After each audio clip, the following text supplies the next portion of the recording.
Assalamualaikum warahmatullahi wabarakatuh.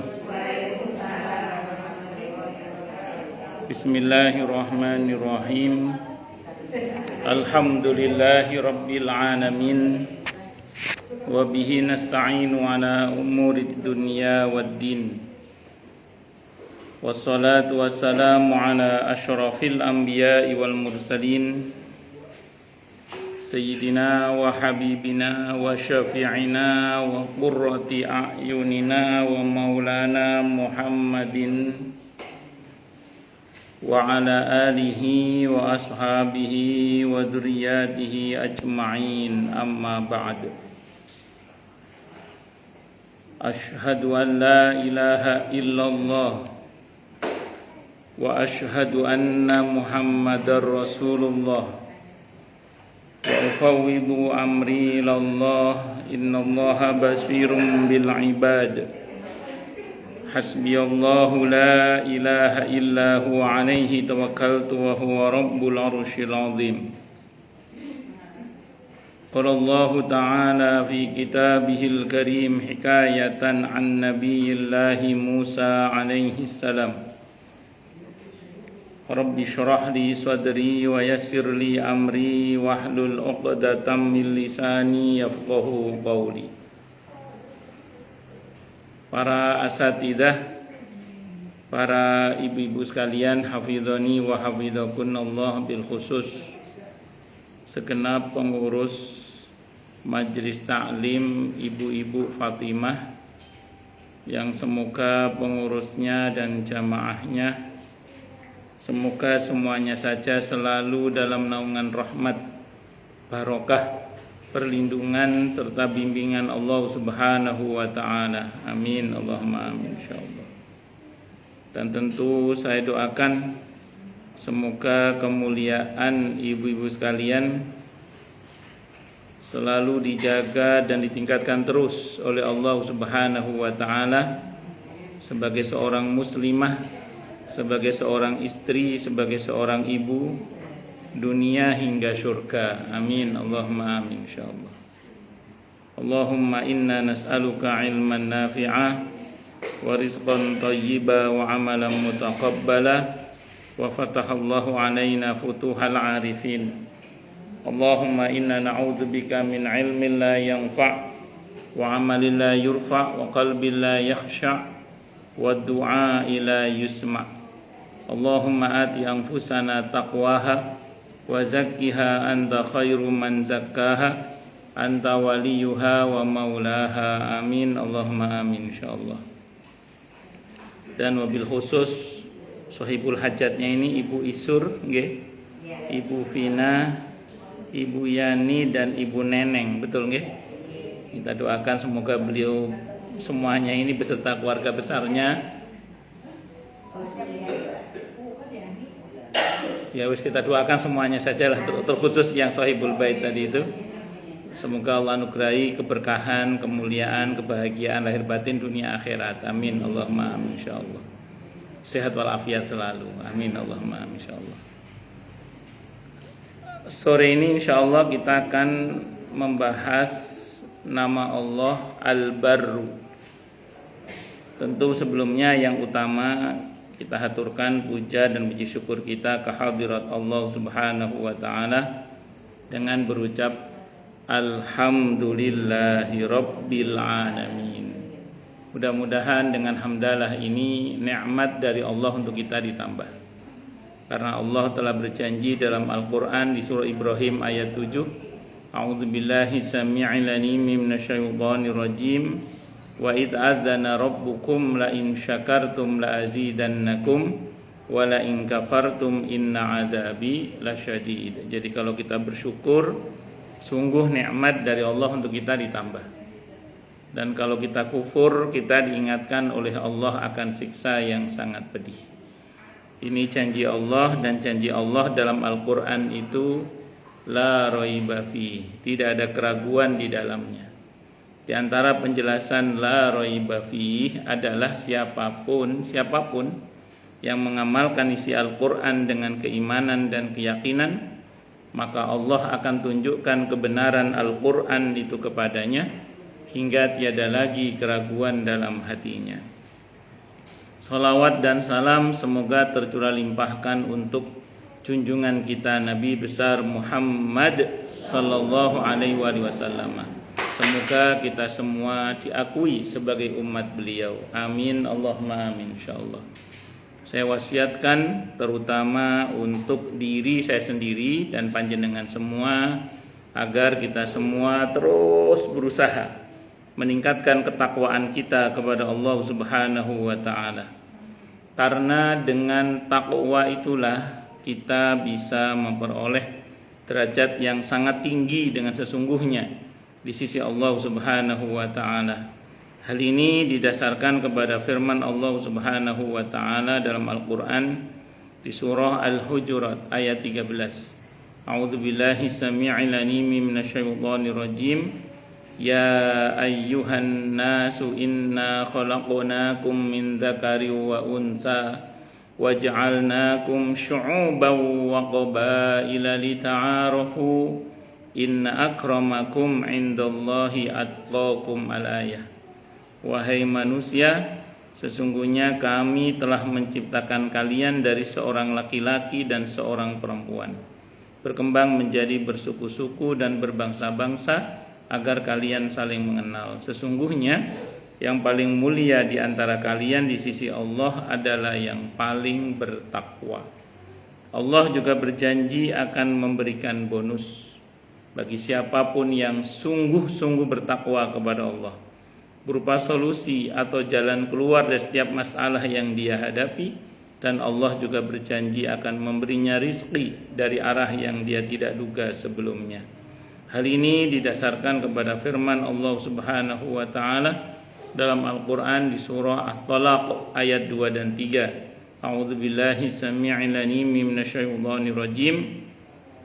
Wa may yattaqillaha yaj'al lahu makhraja wa yarzuqhu min haitsu la yahtasib. Dan barang siapa orang yang bertakwa kepada Allah, maka Allah akan berikan dia jalan keluar dan rizki yang tak terduga. Di tempatnya Allah berfirman, wa may yattaqillaha yaj'al lahu min amrihi yusra. Siapa yang bertakwa kepada Allah, maka Allah akan jadikan urusannya mudah. Semoga kita semua minal muttaqin, bahkan lil muttaqina imama. Amin Allahumma amin insyaallah. Ibu-ibu sekalian, hafizani wa hafizakunallah, nama Allah yang insyaallah akan kita bahas pada sore kali ini adalah Al-Barru. Al-Barru. Al-Barru. Barru, barru.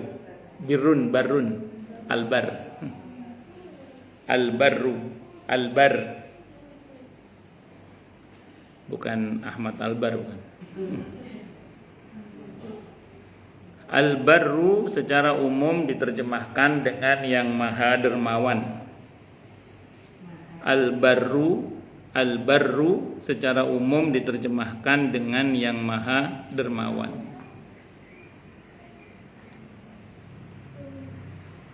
Kata Al-Barru ini terambil dari akar kata barro ya birru, yang terdiri dari huruf ba dan ro.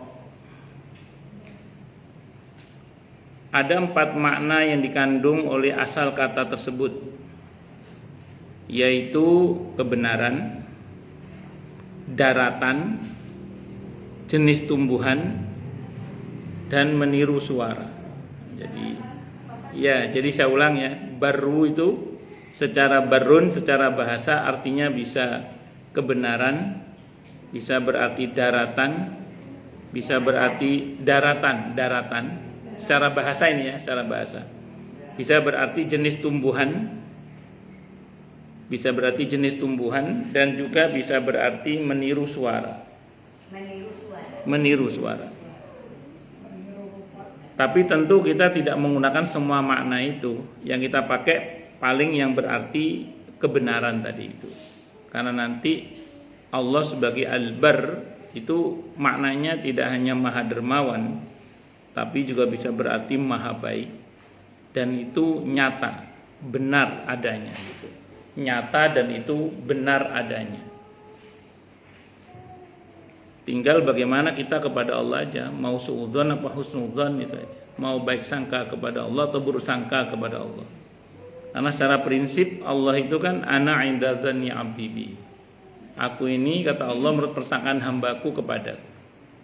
Jadi kalau kita sangka baik kepada Allah, lebih baik yang terjadi pada kita. Kalau kita sangka buruk kepada Allah, ya pasti buruk yang terjadi pada kita. Makanya kita harus sangka baik selalu kepada Allah Subhanahu wa taala. Itulah al-barrunya Allah Subhanahu wa taala, dan itu benar adanya. Dan pasti adanya. Itu seperti itu karena memang ini berkaitan dengan nama Allah Al-Barru. Makanya kalau ada orang bersangka kepada Allah, ya pasti rugi sudah. Tapi kalau ada orang berbaik sangka kepada Allah, masih ada harapan. Dalam keadaan yang sangat sulit sekalipun, yang tak terbayang solusinya misalnya gitu ya. Tapi kalau orang itu masih berbaik sangka kepada Allah, insya Allah lah semuanya masih akan baik-baik saja. Ya memang ini enak ngomongnya saja. Kadang prakteknya sulit pakai dal. Tapi itulah pentingnya kita terus belajar, terus menguatkan hati dan mohon pertolongan kepada Allah agar hati kita ini husnudzon mode on gitu ya. Apa husnudzon mode on. Jadi husnudzon terus sama Allah itu. Jangan kasih kendor itu. Jangan kasih kendor. Karena begitu ada celah kita berburuk sangka kepada Allah, udah rugi kita di situ. Dan harus yakin. Orang kalau yakin dengan tidak yakin itu beda. Kalau nggak yakin, kata para ulama, wa kullu man lam ya'taqid lam yantafi. Kalau nggak yakin ya nggak ada manfaatnya. Nah, memang yang harus kita pahami bersama juga adalah bahwa pada sebagiannya ada yang kontan, cash langsung Allah kasih. Allah tampakkan kekuasaannya dan maha baiknya kepada hambanya. Tapi ada beberapa yang diuji dengan penundaan. Dan pada semua itu atas dasar kebijakan ilmu Allah tentunya. Karena Allah maha tahu apa yang terbaik untuk hambanya, itu Allah maha tahu.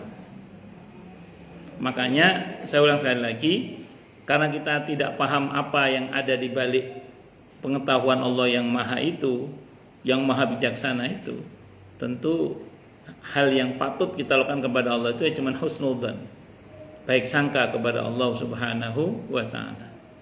Dan saya mungkin jenengan datang ke dokter, sama dokter ditanya sakit apa bu? Sakit ini. Ya udah silakan tidur. Jenengan nurut apa nggak nurut? Nurut. Pernah nggak ada pasien protes? Kok suruh tidur? Berarti dia masih menyisakan suudzon sama dokter. Tapi karena dia husnudzon dan percaya sama dokter, ya wes nurut tidur. Coba mangap bu, suruh mangap coba. Karena suruh mangap, nurut nggak suruh mangap itu? Nurut, diperiksa, suruh mangap itu. Kadang dibuka matanya gini, ada nggak pasien protes? Ini ngapain sih? Nggak ada nih. Nah artinya apa? Karena kita percaya. Nah kalau kepada dokter saja kita bisa percaya karena kita tahu dia orang yang ngerti ilmunya lah ya. Tapi kita percaya, apalagi Allah yang maha. Sudahlah kalau sama Allah itu mending nurut aja. Dan tetap jaga baik sangka kepada Allah Subhanahu wa taala. Saya ulang bu ya, ini kalau pas ngaji ngomong kayak gini enak ngomongnya aja. Kadang kalau dihadapin dengan masalah yang menguras emosi, menguras perasaan, kadang nguras kantong gitu. Misalnya itu kadang butuh pertarungan. Itu seperti itu. Jangan dikira terus kalau ustadz itu lancar-lancar aja husnudzonnya sama Allah. Oh, setannya ustadz itu ya ustadznya setan gitu. Iya betul. Itu seperti itu. Jadi ini pentingnya kita ngaji ya untuk saling mengingatkan dan supaya kita ini terus ingat ya tentang pentingnya husnudzon, baik sangka kepada Allah Subhanahu wa taala.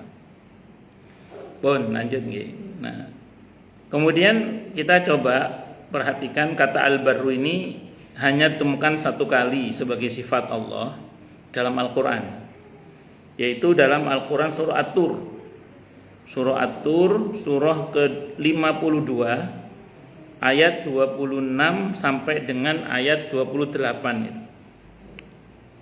Allah berfirman, a'udzubillahi samii'il 'aliim minasyaitonir rajim. Qalu inna kunna qablu fi ahlina musyfiqin. Famannallahu 'alaina wa waqana 'adzabas samum. Inna kunna min qablu nad'uuh innahu huwal barrur rahim. Mereka berkata, sesungguhnya kami dahulu sewaktu berada di tengah-tengah keluarga kami di dunia itu merasa takut akan diadab. Maka Allah memberikan karunia kepada kami dan memelihara kami dari adab neraka. Sesungguhnya kami dahulu menyembahnya.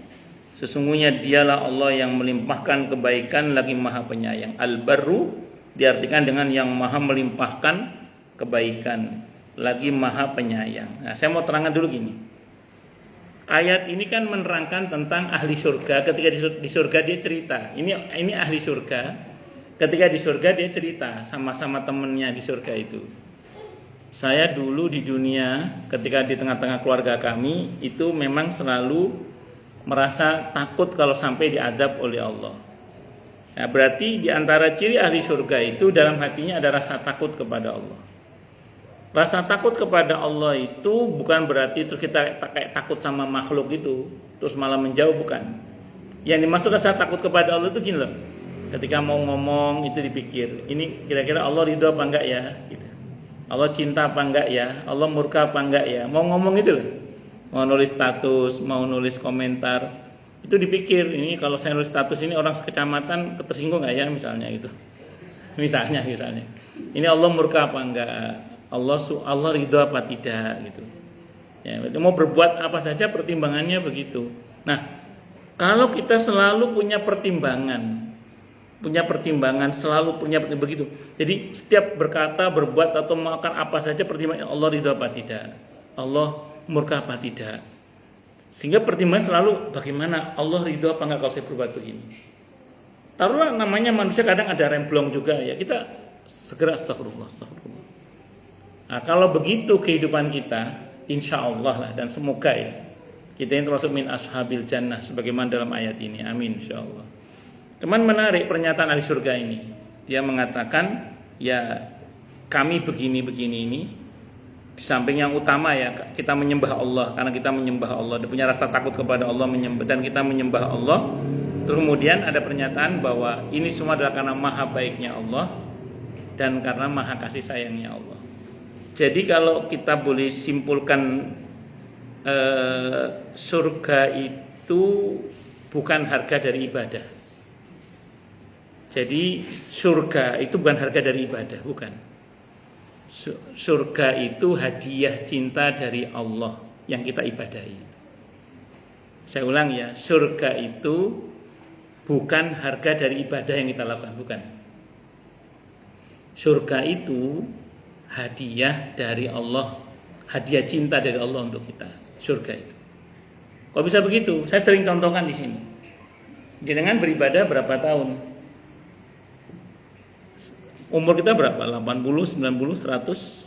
Artinya umur kita enggak seberapa. Ada angka. Pertanyaannya, balasannya surga selamanya apa sementara? Selamanya. Itu aja udah enggak nyocok ya. Udah enggak nyocok. Beribadah cuma berapa puluh tahun, balasannya surga selamanya. Udah enggak cocok sama sekali itu. Berarti ini pasti ada rahmat Allah di situ. Di mana letak rahmat Allah dalam hal ini? Di mana letak maha baiknya Allah dalam hal ini? Di mana letak hadiah Allah untuk kita berupa surga itu? Ini. Semua kita pasti berniat beriman selamanya, betul ya? Hadisnya muttafaqun alaih Bukhari Muslim. Baru niat saja sudah diberi pahala sekali utuh seperti sudah dikerjakan. Jadi walaupun umur kita misalnya cuma 100 tahun misalnya, maka kita dianggap sudah beriman selamanya. Gara-gara kita semua pasti punya niat dalam hati pengen beriman selamanya. Jenengan punya niat menjadi baik itu sementara apa selamanya? Iya. Walaupun kenyataannya kita berbuat baik hanya sepanjang umur kita. Pertanyaannya, walaupun kita hanya beramal sepanjang umur kita, tapi balasannya surga. Pertanyaannya, kok bisa? Ya karena kita sudah punya niat beramal baik selamanya itu. Hadisnya muttafaqun alaih Bukhari Muslim, sudah diberi pahala kita seperti sudah berbuat baik. Itu apa namanya kalau bukan rahmat Allah? Makanya surga itu hadiah.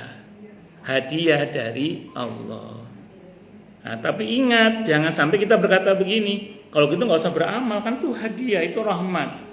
Maka jawabannya justru karena kita tahu itu sebagai hadiah dari Allah, rahmat dari Allah, makanya kita harus beramal supaya diberi hadiah oleh Allah dan dirahmati oleh Allah. Di mana letak rahmat Allah dalam amal kita? Sering saya sampaikan gitu. Kalau kebaikan sekali beramal, pahalanya berapa? Minimal 10. Betul ya, minimal 10 ya. Tadi kan baru niat tadi. Ini enggak, kalau kita kerjakan satu kebaikan minimal berapa? 10. Belum nanti kelipatan 100, 700, bahkan bisa hingga tak berhingga. Ini contoh aja misalnya. Kita beramal sekali, tapi minimal dikalikan 10. Berarti ada 9 kali yang kita tidak beramal tapi diberi. Nah, itulah maha baiknya Allah. Itulah rahmat Allah. Jadi tetap berarti apa? Berarti kita mesti tetap beramal supaya dirahmati oleh Allah. Kalau ada orang mengatakan ujungnya rahmat Allah, kalau udah nggak usah beramal, ya salah. Justru kita harus beramal supaya dirahmati oleh Allah.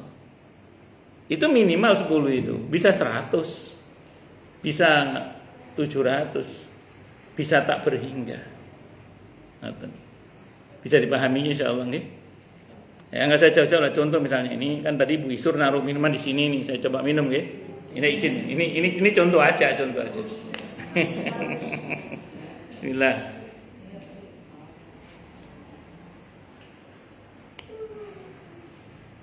Kelihatannya kan cuma minuman ini. Tapi dengan izin Allah, air minum yang Ibu Isur taruh depan ini, dengan izin Allah mentenagai saya. Sehingga saya kuat ngajar. Nah, insya Allah saya dapat pahala, semoga ya, amin.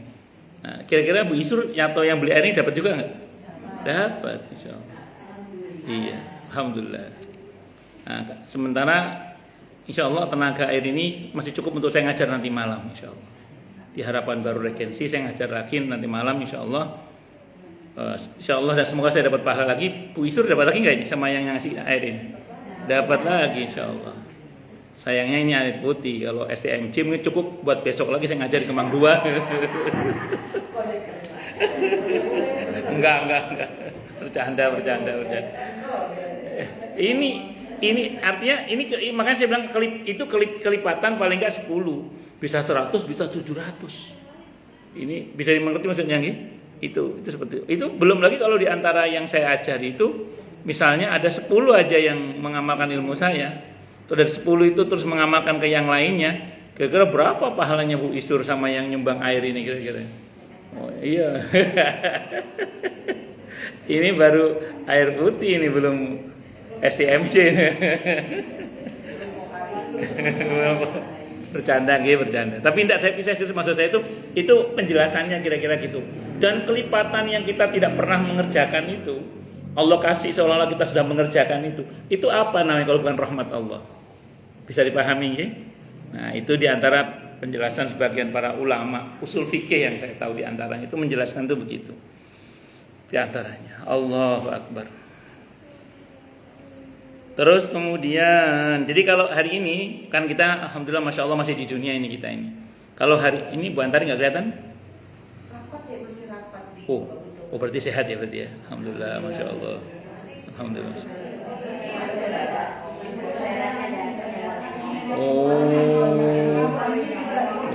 Nggih. Oh nengok beliau yang ditengok. Jemput yang nengok. Emang masya Allah. Gimana semoga Allah jaga semuanya, amin insyaallah. Oh lanjut. Jadi kalau ini alhamdulillah masya Allah kita kan masih di dunia ini alhamdulillah masya Allah. Ya, ini kan kita alhamdulillah masya Allah kan masih di dunia ini. Kalau hari ini kita termasuk tipe orang yang punya pertimbangan tadi itu. Ini Allah ridho apa tidak? Allah murka apa tidak? Ini Allah senang apa tidak? Ini Allah murka apa tidak? Jadi sehingga omong hati-hati. Nulis hati-hati. Bersikap apa saja hati-hati. Nah, kalau itu yang terjadi, insya Allah dan semoga kita termasuk tanda-tanda orang yang mendapatkan surga seperti dalam ayat ini, insya Allah. Min ashabil jannah, yang semoga Allah masukkan kita dalam surganya tanpa hisab, tanpa azab. Amin Allahumma amin, insya Allah. Mudah-mudahan. Surah apa tadi? At-Tur, surah ke-52 ayat 26 sampai dengan 28.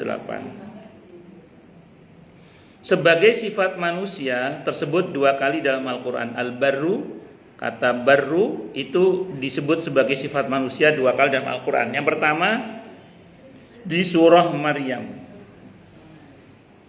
Di surah Maryam ayat 12 sampai 14. Surah Maryam ayat 12 sampai dengan 14. Allah berfirman, a'udzubillahi samii'il 'aliim minasyaitonir rajim. Ya Yahya khudil kitaba biquwwah wa atainahul hukma sabiyya wa hananan min ladunna wa zakah wa kana taqiyya wa barran, ada kata barran situ, wa barram biwalidayhi wa lam yakun jabbaran 'asiyya wa salamun alaihi yawma wulida wa yawma yamutu wa yawma yub'atsu hayya. Hei Yahya, ambillah Alkitab Taurat itu dengan sungguh-sungguh, dan kami berikan kepadanya hikmah selagi ia masih kanak-kanak, dan rasa belas kasihan yang mendalam dari sisi kami, dan kesucian dari dosa, dan ia adalah seorang yang bertakwa dan seorang yang berbakti. Nah ini, berbakti pada kedua orang tuanya. Berbakti situ digunakan kata bar. Wa barram biwalidayhi, itu wa barran itu berbakti. Berbakti kepada kedua orang tuanya, dan bukanlah ia orang yang sombong lagi durhaka. Kesejahteraan atas dirinya pada hari ia dilahirkan. Allah mengucapkan selamat atas kelahiran Nabi Yahya. Berarti mengucapkan selamat atas kelahiran seseorang. Kalau merujuk pada ayat ini, ya boleh Allah mencontohkan, dan ini pakai dalil oleh para ulama, boleh mengucapkan selamat hari lahir itu ya, ini dalil, di antara dalil para ulama ini di antaranya. Dan pada hari ia meninggal, dan pada hari di mana ia dibangkitkan untuk hidup kembali. Nah, jadi ayat ini menjelaskan tentang Nabi Yahya yang punya sifat berbakti pada kedua orang tua. Berarti kalau kita mengambil pelajaran dari nama Allah Al-Barr, itu diantara adalah buktikan dengan cara berbakti kepada kedua orang tua kita. Itu seperti itu. Secara prinsip dalam Al-Quran, perintah agar anak berbakti pada orang tua itu banyak sekali. Ini berbeda dengan orang tua pada anak, tidak terlalu banyak. Kenapa? Karena biasanya orang tua nggak usah disuruh, udah umumnya orang tua itu pasti sayang dan baik kepada anaknya, umumnya orang tua. Tapi kalau anak pada orang tua itu lemah, makanya ditekankan dalam Al-Quran dalam banyak ayat mengenai pentingnya berbakti kepada kedua orang tua. Bahkan termasuk ancamannya dalam hadis itu banyak sekali berkaitan dengan durhaka kepada kedua orang tua. Sehingga ada istilah satu ibu bisa mengasuh 10 anak. Tapi 10 anak belum tentu bisa mengasuh, merawat satu ibu, belum tentu bisa. Ya, jangan dibuang ibuku ini. Diri Nazubir. Udah, singkat kata, saya juga belum nonton sih, cuma baru lihat sering seliweran di IG itu loh. Jadi singkat kata, singkat cerita, apa ini maknanya? Maknanya bahwa kalau kita ingin mengambil pelajaran dari Allah Al-Barru ini, silakan diimplementasikan dalam bentuk berbakti kepada kedua orang tua kita, baik beliau masih hidup maupun sudah wafat. Tapi kalau orang tuanya yang kita dikirim ke panti jompo, bukan berarti kita tidak mau berbakti sama sekali. Pertanyaannya itu jujur apa tidak jujur ibu itu? Jujur. Benar. Soalnya yang paling sering bohong itu ibu loh. Dia lebih merasa enjoy bareng sama teman-temannya yang berarti ada indikator jujur ya. Dan nanti pasang mata-mata juga, apa betul ibunya merasa bahagia di panti jompo? Kan panti jomponya berbayar Pak Ustaz. Enggak, maksud saya gini. Nanti pasang mata-mata betul-betul bahagia apa tidak. Takutnya beliau bohong. Karena makhluk yang paling sering bohong depan anaknya kan ibu katanya. Wong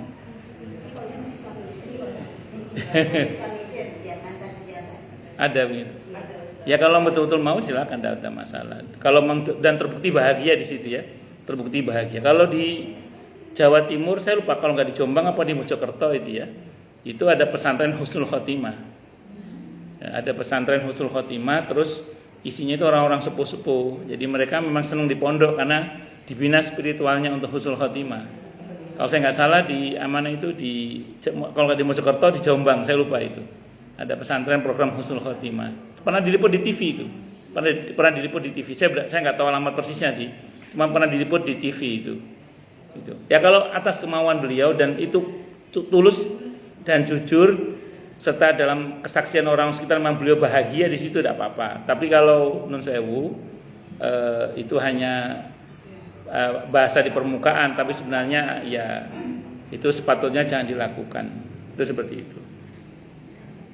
Oh, ngoten nggih. Karena jangan sampai kita buang kunci surga. Karena orang yang berbakti pada kedua orang tua itu kunci surga, pintu surga udah kepegang sebenarnya. Itu seperti itu.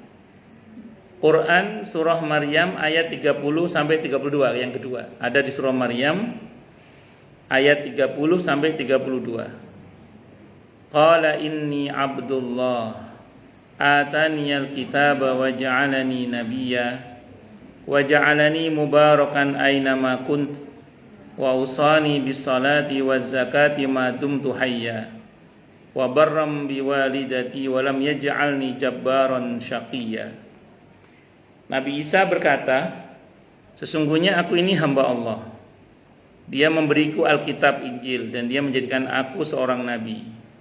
Dan dia menjadikan aku seorang yang diberkati di mana saja aku berada. Dan dia memerintahkan kepadaku mendirikan sholat dan menunaikan zakat selama aku hidup.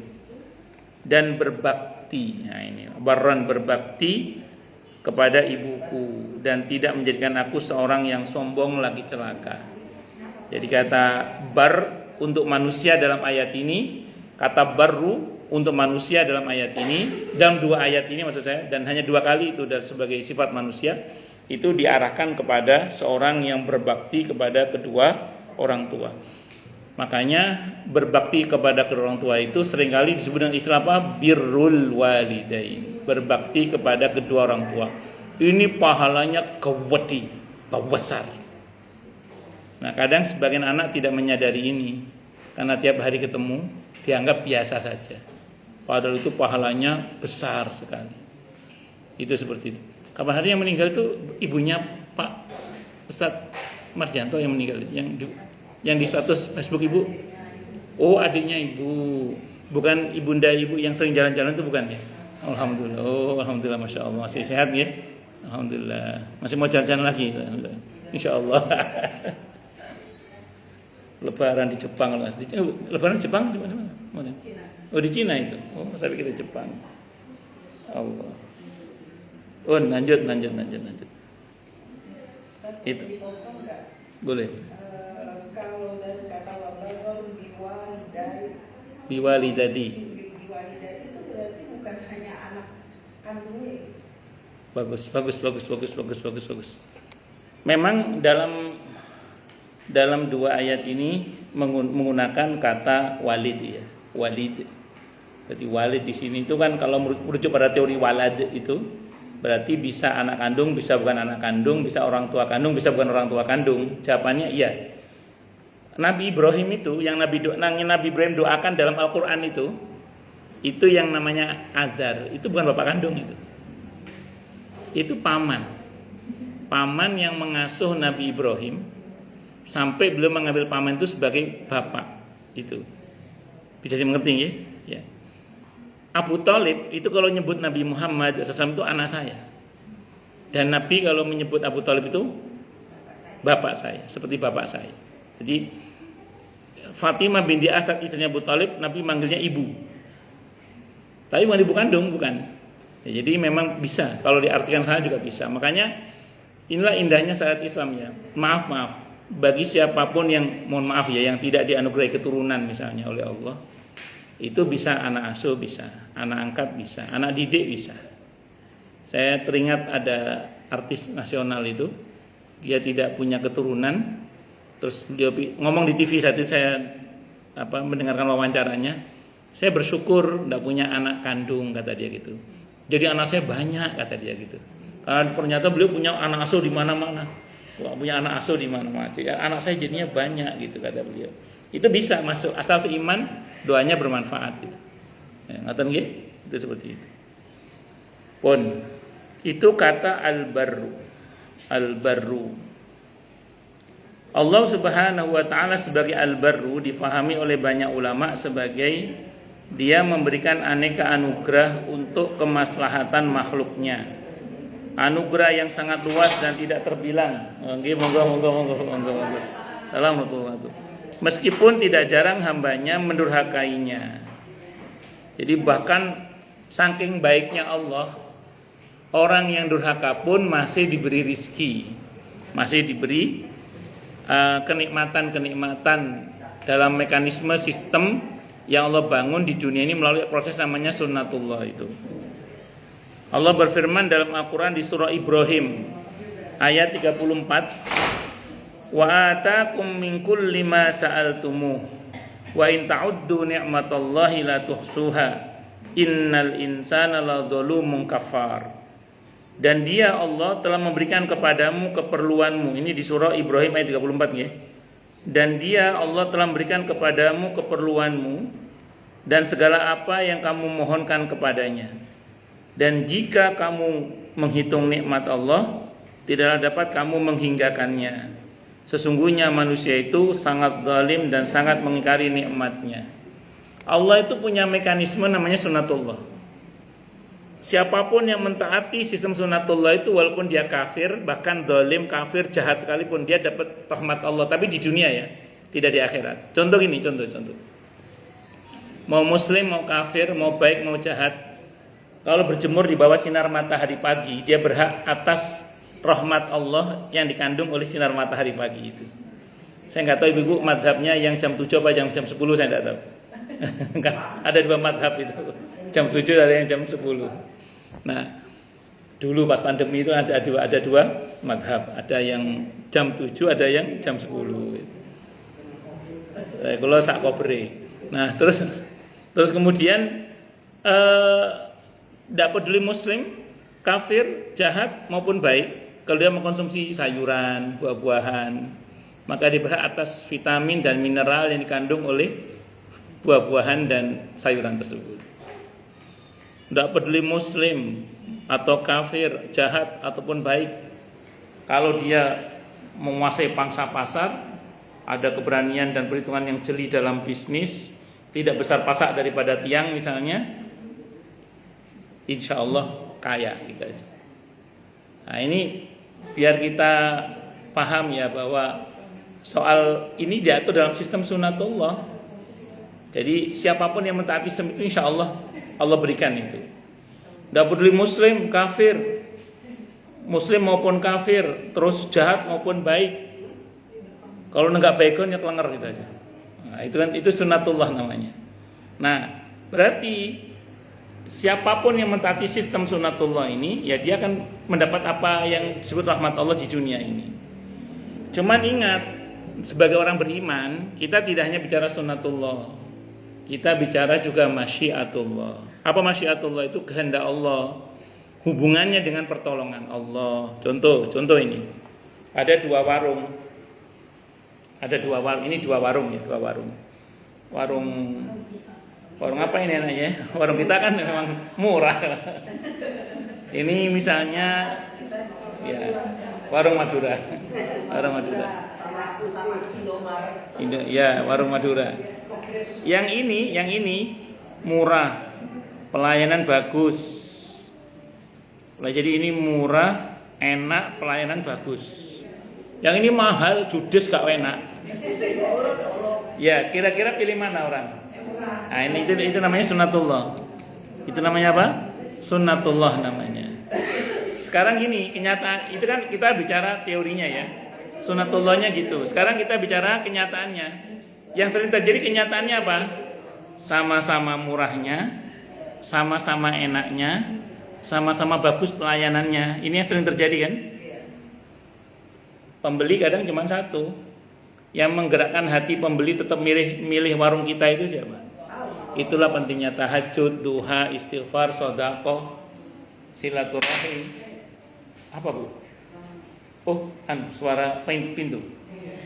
Oh yes, alhamdulillah cuma suara pintu. Ya, jadi itulah pentingnya. Itu namanya apa Bu? Masyiatullah namanya. Bisa dipahami ya? Bedanya orang beriman sama orang kafir di situ itu. Yang kedua, kalau orang beriman kan mikirnya tidak hanya sekedar sebanyak-banyaknya, tapi seberkah-berkahnya, betul ya? Kalau mereka kan mungkin tidak tahu deh apakah mikir yang sama. Kalau kita kan mikirnya tidak hanya sebanyak-banyaknya, tapi seberkah-berkahnya. Orientasi kita nggak cuma dunia, tapi akhirat. Kalau mereka saya nggak tahu deh. Itu seperti itu. Bisa dipahami ya? Nah itulah yang bedakan antara kita dengan mereka itu. Pun Allah sebagai Al-Barr adalah Dia yang menepati janjinya dan Dia yang selalu menghendaki kebaikan untuk hamba-hambanya serta kemudahan buat mereka. Al-Baqarah ayat 185 Bu. Ini ayatnya agak panjang, cuman saya baca langsung pada poinnya. Yuridullahu bikumul yusra wala yuridu bikumul usra. Kalau lengkapnya ayatnya Syahrul Ramadan alladzi unzila fihil Qur'anu hudal linnasi wa bayyinatin minal huda wal furqan. Faman syahida minkum syahra falyasum wa man kana maridun aw ala safarin wa man kana maridun aw ala safarin fa iddatun min ayamin ukhra. Wa alladziina yutiquna fidyatun ta'am miskin. Saya ulang ya. Syahr Ramadan alladzi unzila fil Qur'an hudal linnasi wa bayyinatin minal huda wal furqan. Faman syahida minkum syahra falyasum wa man kana maridun aw ala safarin fa'iddatun min ayamin ukhra. Yuridullahu bikumul yusra wa la yuridu bikumul usra. Betul gitu ya? Betul enggak Bu? Jangan saya Al-Baqarah 185. Faman kana maridun. Ini lagi blank ini. Coba betul enggak Bu? Faman kana syahrul Ramadan alladzi unzila fil Qur'an hudal linnasi wa bayyinatin minal huda wal furqan. Faman syahida minkum syahra falyasum wa man kana maridun aw ala safarin fa iddatun min ayamin ukhra. Yuridullahu bikumul yusra, betul enggak? Betul? Ada yang buka? Betul. Wala yuridu bikumul usra. Wa litukmilul iddata wa litukabbirullaha ma hadakum wa la'allakum tashkurun itu. Jadi ada kata-kata Allah menghendaki kemudahan bagimu dan bukan kesulitan. Itulah maha baiknya Allah. Kalau kita mentaati aturan Allah, Allah janji akan berikan kemudahan-kemudahan. Jadi kalau kita mau mentaati aturan Allah, Allah akan janjikan apa Bu? Kemudahan-kemudahan. Dan janji Allah itu la raiba fi. Tidak ada keraguan di dalamnya. Dan di Al-Quran Allah mengulang-ulang bahwa Allah tidak akan mengingkari janji. Innallaha la yukhliful mi'ad. Saya ambil contoh gini ya, ini biar kita mudah memahami ya. Misalnya gini, suatu saat ada orang datang ke Bu Khalidah atau datang ke Bu Hera misalnya. Orang ini minta bantuan sama Bu Hera. Kata Bu Hera, saya lagi nggak bawa duit. Bu Khalidah, tolong pinjemin dia deh, nanti saya yang bayar. Pinjemin dia, nanti saya yang bayar. Kira-kira dalam konteks ini, Bu Khalidah percaya nggak sama Bu Hera? Oke, percaya teman ngaji, terus juragan beras kan pasti tahu lah. Jadi percaya lah gitu ya. Oke. Kalau sama Bu Hera aja percaya, masa sama Allah nggak percaya? Kan begitu. Allah kan bilang, wa may yuqridullaha qardan hasanan fayudha'ifu lahu ad'afan katsira itu. Siapa yang minjam Allah dengan pinjaman yang baik, maka Allah akan ganti dengan kelipatan yang lebih banyak. Istilah Allah pinjam berarti Allah butuh. Maksudnya kalau bahasa kita, Allah itu ngomong sama kita, Nyai Subur, pinjemin dia dulu dong, bantu dia dulu dong, nanti aku yang ganti deh. Kalau tadi yang ngomong Bu Hera aja, Bu Nyai pasti percaya insyaallah ya. Masa kalau yang ngomong Allah kita nggak percaya. Bisa dipahami ya? Itu lo ada masjid butuh bantuan, sumbang dong. Ya tentu semampu kita. Nanti aku ganti kok kata Allah. Itu ada anak yatim, ada fuqara masakin, itu ada orang yang bantu, nanti aku ganti kata Allah. Kan gitu kan kalau istilah kita itu loh. Nah, kalau yang ngomong teman kita yang kita percaya aja kita percaya, masa kalau yang ngomong Allah kita nggak percaya? Tapi saya ulang harus yakin memang. Karena janji Allah itu la raiba fi, tidak ada keraguan di dalamnya. Dan Allah mengulang-ulang dalam Al-Quran bahwa Allah itu tidak akan mengingkari janji. Innallaha la yukhliful mi'ad. Bahwa kadang ada yang dipercepat, ada yang agak ditunda oleh Allah, itu kembali kepada maha bijaksananya Allah. Saya kira ini Bu yang bisa saya sampaikan, semoga bermanfaat. Baik, silakan Bu yang mau tanya dulu. Tanya, protes, marah boleh, silakan. Masalah itu masalah yang lain boleh kalau ada. Kalau nggak ada berarti jelas semua atau tidak jelas semua. Enggak, silakan kalau ada. Oh, jelas semua? Atau tidak jelas semua?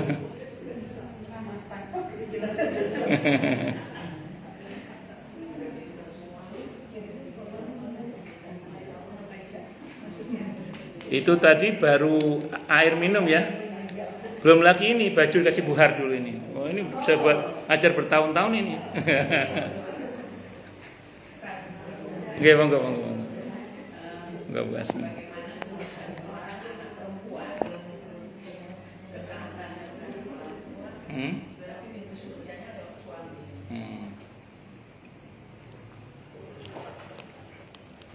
Alhamdulillah. Pertama yang harus menurut saya perlu saya luruskan ya. Tapi saya mau bicara konsep dasar dulu. Begini. Betul memang ketaatan kepada suami bagi seorang istri itu lebih utama daripada kepada kedua orang tua. Itu betul tidak salah. Artinya dalam kondisi tertentu di mana seorang istri harus memilih antara orang tua dengan suami, pilih suami. Itu maksudnya. Dalam kondisi tertentu di mana seorang istri harus memilih, dia harus pilih suami, bukan kepada orang tua. Ini kalau kita bicara konteksnya. Kalau kita bicara konsep dasarnya itu. Hitam putihnya lah kalau bahasa kita. Namun harus diingat bahwa konsep muamalah itu seringkali secair-cairnya. Dan di sini kadang banyak orang yang salah paham. Contoh. Karena dalam konsep yang dia pahami berbakti kepada suami itu lebih wajib daripada kepada kedua orang tua, lantas dipahami bahwa seorang anak perempuan tidak perlu berbakti sama orang tua. Salah itu. Berbakti pada orang tua itu berlaku untuk anak laki-laki maupun untuk anak perempuan. Hanya kalau untuk anak laki-laki itu lebih wajib daripada anak perempuan, karena anak perempuan ada yang lebih wajib itu kepada suaminya. Tapi bukan berarti dia tidak wajib berbakti pada ibunya, pada orang tuanya maksudnya. Dia tetap wajib berbakti. Hanya kalau harus memilih, dia harus milih suaminya. Kalau harus memilih. Tapi tidak boleh dengan dalih milih suami lantas durhaka sama orang tua juga. Tetap harus baik sama orang tua, nggak tahu bagaimana ceritanya. Nah, yang sering kali terjadi orang kaku memahami itu. Sehingga ketika misalnya disuruh berbakti sama ibunya, ngomongnya apa? Loh, kan aku anak perempuan, aku tidak wajib berbakti sama orang tuaku. Yang wajib berbakti kamu anak laki-laki. Kadang berantem sama saudara laki-lakinya. Padahal rumah ibunya cuma seberang jalan. Ya Bu ya, itu seperti itu. Jadi singkat kata singkat cerita, nggak benar itu satu dulu. Jadi tidak lantas karena lebih memilih suami berarti boleh durhaka kepada orang tua. Jadi kalaupun dia memilih suami tetap harus berbakti pada orang tua. Tentu saya ulang semampunya. Satu. Yang kedua, kadang ada sebagian suami itu yang nggak beres juga. Ini contoh kasus ya. Ini contoh kasus. Saat itu saya ngasih kajian di Pondok Kopi. Ada yang nanya ke saya gini, Ustadz, saya orang tua tinggal ibu. Saya karena tinggal ibu kan, saya kadang suka main ke rumah orang tua. Sama kata suami saya gini, kata suaminya itu ngomong gini, "Mah, ngapain sih mah kamu ke orang tua kamu mah?" Itu. berbaktimu pada aku itu mah pahalanya lebih besar daripada berbakti pada ibumu, dia bilang gitu. Aku ini surgamu mah, aku ini nerakamu, dia bilang. Ya, gara-gara kebijakan suami itu, si ibu ini ngomong, akhirnya seperti putus hubungan antara anak dengan ibunya. Seperti putus hubungan antara ibu dengan anaknya. Seperti itu. Nah, terus nanya, itu gimana Ustaz? Saya bilang gini, ini jawaban saya saat itu ya. Suami itu betul, saya bilang gitu. Tapi salah, saya bilang gitu. Suami itu betul, saya bilang gitu. Suami yang ngomong itu betul, saya bilang. Tapi dia salah, saya bilang gitu. Betulnya gimana Ustaz? Betul kata-kata dia itu bahwa berbakti kepada orang suami itu lebih besar pahalanya daripada kepada orang tua. Itu betul, tidak salah, saya bilang gitu. Betul juga bahwa itu kalimat Nabi itu, suamimu adalah surgamu, suamimu adalah nerakamu, itu kalimat Nabi, itu betul, nggak salah. Jadi bagi seorang istri, pintu terdekatnya masuk surga itu ya suami, pintu terdekat masuk neraka juga suami. Itu betul, nggak salah saya bilang. Terus salahnya di mana Ustaz? Salahnya adalah dia telah membuat kebijakan yang memutus hubungan antara anak dengan ibunya. Itu sama dengan memutus silaturahim. Kebijakan dia itu telah memutus silaturahim. Nah, mutus silaturahim hadisnya Bukhari. La yadkhulul jannata qati'ur rahim. Tidak masuk surga seorang suami atau seseorang yang memutus rahim.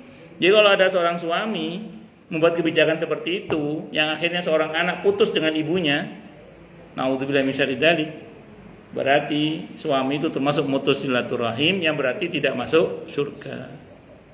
Nah, terus yang kedua, satu lagi, yang kedua, nanti Bu Fina terang aja.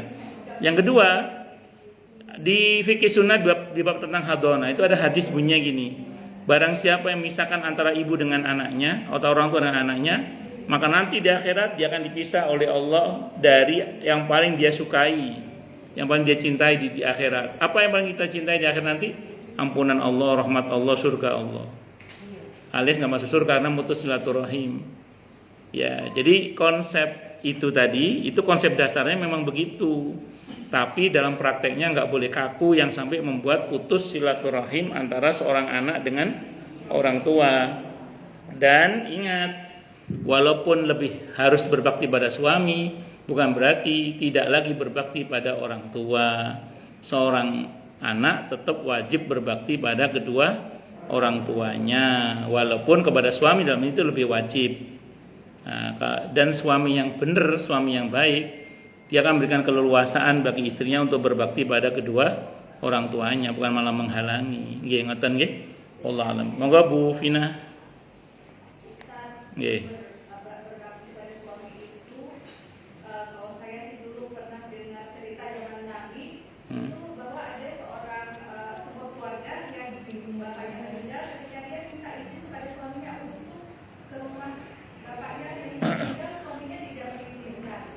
Terus. Tidak benar itu. Jadi yang betul adalah suaminya bukan tidak mengizinkan, suaminya lagi pergi. Sebelum pergi dia pesan ke istrinya, Cin itu cinta. Cin, nanti kalau saya pergi jangan keluar ya. Jangan keluar rumah sama sekali. Jadi perintahnya itu begitu. Itu kan kalau kita baca di riwayatnya, begitu suaminya pulang, apa kata suaminya? Mestinya kamu pulang. Kalau itu babnya orang tua kamu kan begitu. Jadi itu bukan, saat itu memang belum ada HP kan. Jadi bukan suaminya melarang, bukan. Itu istrinya saat itu memahami, saya nggak berani melanggar perintah suami saya. Nah, itu konteksnya pasti juga karena di rumah orang tuanya itu sudah ada keluarga yang lain yang sudah menjaga orang tuanya. Begini, bagus. Andekan ya, ini andekan ya. Saya bicara hukum ya. Ini saya temukan dalam penjelasan Senawi Al-Bantani rahimahullah dalam kitab Uqudul Jain itu. Kurang lebih ini penjelasannya. Kalau larangan suami bertentangan dengan perintah Allah, maka larangan suami tidak berlaku. Karena kita wajib mentaati Allah, bukan mentaati suami. Kalau kaidahnya la ta'ata li makhluqin fi ma'siyatil khaliq. Jadi tidak boleh taat dalam hal durhaka kepada Allah. Syekh Nawawi mencontohkan begini. Ada seorang suami melarang istrinya ngaji. Tapi dia sendiri tidak mendidik istrinya. dan tidak mendatangkan ustadzah untuk mendidik dia misalnya, maka larangan suami bisa tidak berlaku. Dia boleh tetap ngaji walaupun suami melarang. Kenapa? Karena menuntut ilmu itu perintah. Nah, sementara tidak menuntut ilmu itu larangan. Nah, larangan suami itu bertentangan dengan perintah Allah, maka larangan suami dikalahkan. Dalam konteks yang dimaksud itu seandainya orang tuanya nggak ada lagi yang bisa nolong kecuali dia, dan tidak ada kerabat lain kecuali dia, dan ada potensi orang tua itu akan terlantar kalau dia tidak datang misalnya gitu ya. Bisa jadi yang betul adalah dia tinggalkan, itu seperti itu. Apalagi belakangan kalau suaminya mengatakan harusnya kamu tetap pulang kan seperti itu. Tapi sama, betul sama. Betul. Ada istri itu belum siap untuk aurat karena suaminya itu belum boleh, belum mengizinkan. Ya, dan terus mau berhijab gitu, tapi taruh dulu deh, jangan dulu gitu kata suaminya. ya, yang betul tidak usah ditaati. Ya, karena larangan suami bertentangan dengan perintah Allah. Ya, tapi jangan kaku juga, negosiasi lah. Ya, bagaimana caranya lah. Ya, suaminya dirayu sesuai ya apa carane lah. Ya, itu saya kira. Allah a'lam bishawab. Saya kira ngoten nggih.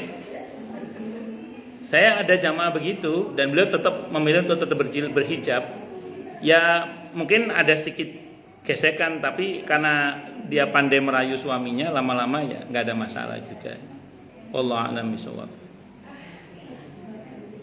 Bahkan ada lagi yang lain mungkin silakan. Cukup dulu. Baik, kalau nggak ada kita tutup dengan hamdalah ya. Alhamdulillahirabbil alamin. Semoga kajian kita bisa bermanfaat, mubarakah fi dini wa dunya wal akhirah untuk kita, keluarga kita dan seluruh umat Islam semuanya. Dan mudah-mudahan kita semua dijadikan oleh Allah sebagai orang-orang yang sukses dunia akhirat, selamat dunia akhirat, bahagia dunia akhirat, dan dipermudah urusan kita oleh Allah dini wa dunya wal akhirah. Semoga Allah limpahkan hidayah selalu untuk kita. Semoga Allah tingkatkan selalu hidayah untuk kita, dan semoga Allah berikan hidayah untuk siapapun yang melihat kita. Subhanakallahumma bihamdika asyhadu an la ilaha illa anta astaghfiruka wa atubu ilaik.